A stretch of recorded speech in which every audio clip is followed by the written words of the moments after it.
সামুদ সাখুন ব্যাংককের অদূরের এই মৎস্য কেন্দ্রেই প্রতিদিন ভোরবেলা ভিড়তে থাকে ট্রলার। সাগর থেকে ধরা মাছ নামিয়ে এখান থেকেই সারা দেশে সরবরাহ করা হয়, কিন্তু এখন সেই চিরচেনা ব্যস্ততা কমে গেছে। জ্বালানির বাড়তি দামে জেলেদের কষ্ট বাড়ছে। ইরানকে ঘিরে যুক্তরাষ্ট্র ইসরায়েল যুদ্ধের প্রভাবে হঠাৎ করেই ডিজেলের দাম বেড়ে গেছে। সরকার আগে দাম নিয়ন্ত্রণে রাখলেও এখন বাজার ভিত্তিক মূল্য ছাড় দেয়ায় লিটার প্রতি প্রায় 40 বাত ছুঁয়েছে। ফলে ট্রলার চালাতে খরচ বেড়ে যাওয়ায় অনেকেই সমুদ্রে যেতে পারছেন না।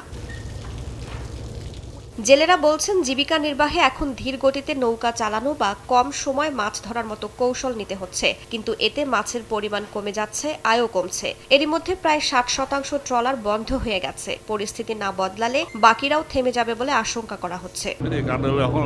আগে নির্দিষ্ট পরিমাণ জ্বালানির খরচ দিতাম, কিন্তু এখন দাম বেড়ে যাওয়ায় আমরা ধীরে নৌকা চালানোর চেষ্টা করছি। এতে করে মাছের পরিমাণও কমে যাচ্ছে। এভাবে আমরা বাঁচতে পারবো না।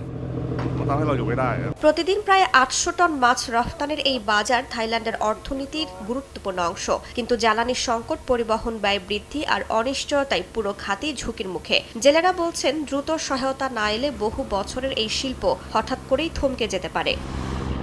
রাইসা জান্নাত, সময় সংবাদ।